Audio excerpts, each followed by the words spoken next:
Hi, this is Aiko, and I want to share with you today what happens in peership groups. Might you call them masterminds, forums, peer groups? These are groups where peers will come together and support each other during recurring meetings. And a lot of the time, these groups are really hard to access because either there's a barrier to entry, as in very select people come in, or if not, it might be because the cost to entry, so cost of membership or something like this, is fairly high. But I believe that the benefits of what happened in these groups is so great and could be leveraged by way more people than there are right now, that I actually want to show as many people as possible what happens in these groups so that hopefully as many people as possible get to do something with this and add peership in their life. So let me peel the veil and show you what happens. Usually, most of these meetings will have obviously their own proprietary activities that might depend on the type of meetings that they run. But in general, what I tend to see is that, first of all, these are small groups. We're talking 6, maybe up to 10, maybe sometimes up to 12 or 15 people. Personally, my sweet spot is when groups have 6 to 8 people in. These people are curated, so it means that they have been handpicked specifically to be in this group together. And obviously, they need to be there understanding what the goal of this group is. So if you just put a bunch of strangers in, they don't really know what they're supposed to do, they don't relate in ways that make sense, that's not going to make, a successful group. So let's say our company, we run masterminds for entrepreneurs. These are all entrepreneurs that come in and they understand that they're here to talk about how to best support each other to have businesses that can be, that can rise and that can be as great as possible. The other thing is that, so this group is going to meet on a recurring basis. Might this be every week, every 2 weeks, every month? Usually for something that's online, our sweet spot is to meet every 2 weeks for 2 hours. And usually a lot of the time, so especially pre-pandemic, people would meet in person and it would be fairly long meetings, somewhere between 3 to 4 hour long meetings. But so ever since the pandemic, most of it for us has switched online, 2 hours every 2 weeks. And now let's talk about what happens in these actual meetings. So usually it's going to be something along the lines of a quick check-in with the people that are there. So how is everyone doing? What is it that people have to celebrate that has been great or that has been more difficult for people? And then having the opportunity to hear from everyone in the group. Afterwards, the other big chunk of the meeting is usually spent around hot seats. Hot seats is the opportunity to have one person in the group get everyone else's support. And people will rotate through their turns of having the hot seat for the meeting. If meetings are longer, so if these are, let's say, in-person meeting that lasts 3 to 4 hours, there might be more than one person on a hot seat. But for us with 2-hour meetings, this is what happens. So during that 2-hour session, there's going to be an hour, 50 minutes that's dedicated to one person being on the hot seat. And that's brilliant because that's time to really start diving into what's difficult. What this person on the hot seat has to do is to bring up a challenge, something that is impeding them from moving forward. And the beauty of what happens in a mastermind is first the level of depth at which we encourage people to share. So might it be when we are going through the updates at the very beginning, might it be, and especially during the hot seats, we really encourage people to share deeper things. This is the beauty of having a group that is tight-knit and highly private, and also this is also maybe why you haven't heard so much about masterminds and peer groups and forums, because a lot of the time when we are in it, we are also bound to confidentiality with the people that we are in with, because that's how we can talk about these deeper things. But so when people show up there, the idea of going deep is not just because we want to be nosy in people's life, or obviously not. It's actually because when we are able to talk about the real things and to go to that place where we often don't go, people can lean in and can then support us on what's most meaningful. And the other part is that how we solve challenges on hot seats is really specific. And a lot of people tend to use the Gestalt approach, which I want to give you a bit of an overview of. When someone comes in with a challenge on a hot seat and brings up what's hard for them, what's really important for the team and what they need to resist human nature from having them do is to jump in with advice, right? So if someone comes in and says, I have a problem with X, our human brain cannot help but just jump to solution. That's how we are wired. That's what we do. However, that's usually not as helpful Despite the intention being so good, that's usually not as helpful as being able to ask really great clarifying questions that help us understand the problem better, the whole, right, everything that has to do with it, but also that helps us understand the person behind it. Why is it that this is a really big challenge for them? Because we all come with our own lens, right? Our own personal experience have brought us through life. And now we look at the world through our experiences. But we need to understand, why is this person looking at the world through their own lens, and what is that lens for them?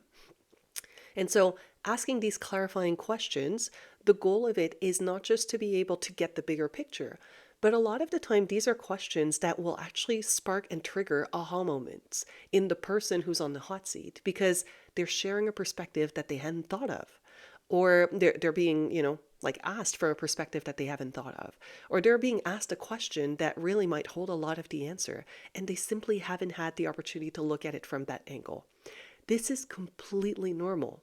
What tends to happen is that when we are faced with a challenge, most of us, we tend to get stuck in our own echo chamber. It's way easier to solve someone else's problem than our own, right? But that's normal. It's because we also feel the emotional weight from it. We feel the consequences from it. We are living it. And that's the part that's so healthy about peer groups, peership, and that I want to put out to the world, is that when we actually get to share with someone, first of all, it alleviates us. To have a space where we can talk openly about what's hard is incredible. The other part that's really healthy is that having a group of people who genuinely take the time to lean in and be there for us and be interested enough to ask us great questions to help us think it through, that is so beautiful. And what ends up happening is that, yes, throughout this process, we start thinking about things differently. We start asking ourselves, why is it that I approached it that way? That's true, so on and so forth, right? And so as we are going through this process, just of even asking questions, a lot of goodness happens.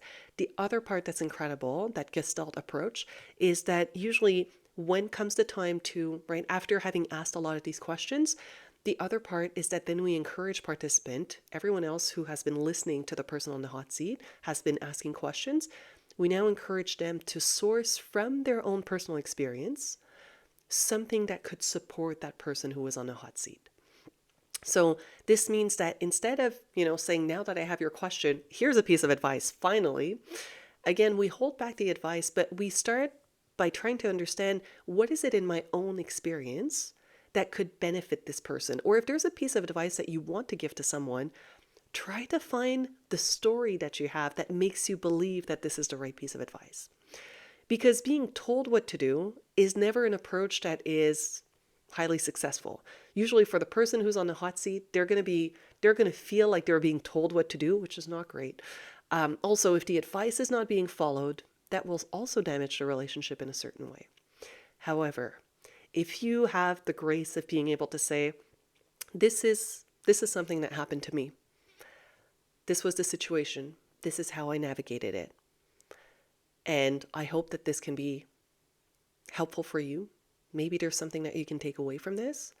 You actually empower the person on the hot seat to be making their own decision about what they want to take from this, what they want to pursue. And that really resonates so deeply.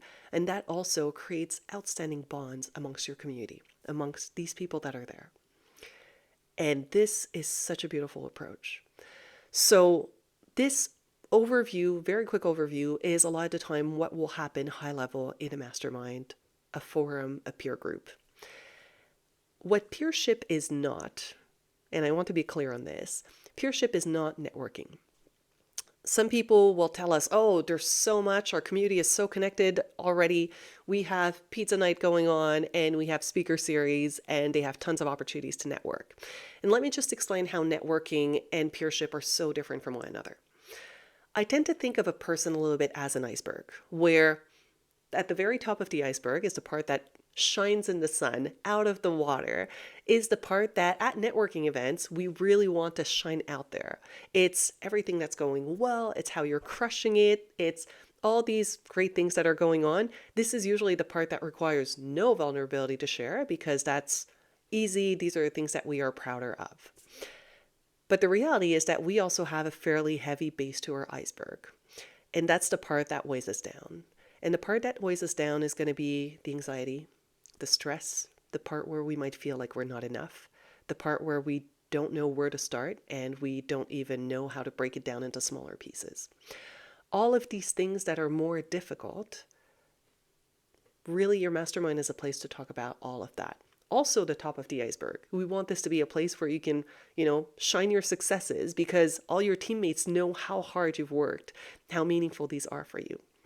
But also it's a safe space where you can talk about everything, absolutely everything that's going deep in the iceberg, maybe things of which you don't even talk with the people who are closest to you. And compared to a networking event where most of the conversations are surface level, that's a massive difference, right? Hopefully now you sees how big of a difference that is. The other thing that peership is not is going to be a group of people put in a room with no clear instructions or no facilitator that's trained enough to be able to have great conversations together. So what I just brought up about that trust building and being able to go deep, how to support one another, leveraging Gestalt, these are things that a lot of the time I see organizations who want to try masterminds. They kind of create, might it be a CEO roundtable or an executive table of some sort, board of advisory, but a lot of the time they actually don't bring in the other components that make for great peership. And the conversations at times go well, at times don't, but also the quality of the interaction is not necessarily there as much as when you have something that really leverages the full peership experience. And I want to make sure that these things are clear because sometimes people have said, oh, we've tried this and it didn't work. And my question is always, but what did you try? And what do you think is a mastermind or a forum or a peer group? Because a lot of the time, a lot of people will label a lot of things a certain way. But really, for having run these for years and also for having spoken to so many people being in different types of these groups, really the components that come back always go back to that. I hope this is helpful. Hopefully it inspires you to want more of this, either in your own life, either in an organization that you support. But thanks for listening.